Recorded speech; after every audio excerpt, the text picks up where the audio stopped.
আসসালামু আলাইকুম বন্ধুরা, আমার চ্যানেলে আপনাদের সকলকে স্বাগতম। আজ আমি রান্না করেছি লাল শাক ভাজি। এই রেসিপিটা বানানো অনেক সহজ। আশা করছি আমার এই রেসিপিটা আপনাদের সকলের অনেক ভালো লাগবে। সবাইকে শুভেচ্ছা জানিয়ে শুরু করছি আমার আজকের এই রেসিপি।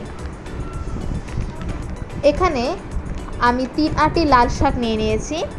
লাল শাকগুলোকে ভালোভাবে পরিষ্কার করে নিয়েছি ও নিয়ে নিয়েছি 50 গ্রাম চিংড়ি। এখন একটা প্যানে লাল শাকগুলোকে সেদ্ধ করে নেব।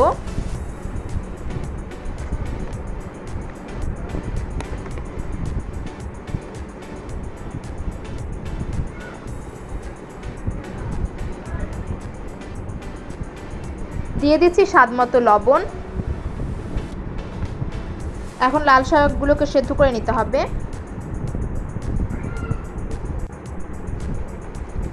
এখন লাল শাকগুলোকে একটু নেড়ে চেড়ে নিচ্ছি।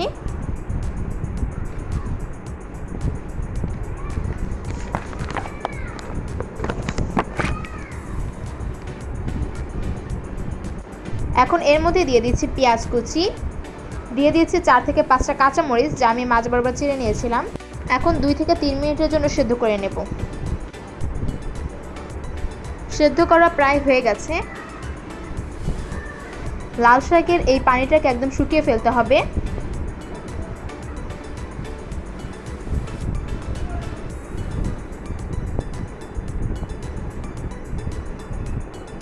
নেড়েচেড়ে এখন আবারও একটু ঢেকে দিচ্ছি। পানিটা সম্পূর্ণ শুকিয়ে গেছে।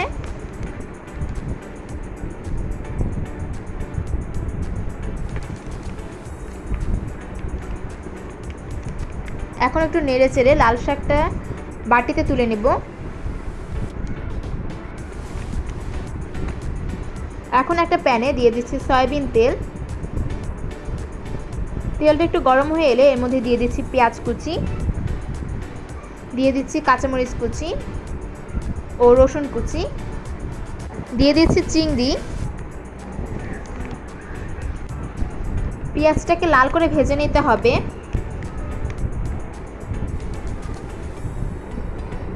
বন্ধুরা, পেঁয়াজটা লাল করে ভাজা হয়ে গেছে।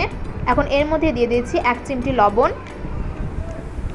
লবণটা বেশি দেব না, কারণ লাল শাকের মধ্যে আমরা আগে লবণটা দিয়েছিলাম। এখন এর মধ্যে দিয়ে দিচ্ছি লাল শাক।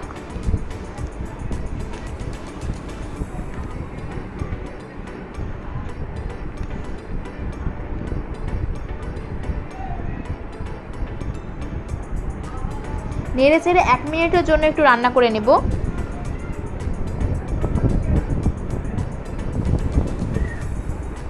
আবার একটু নেড়ে চেড়ে দিচ্ছি।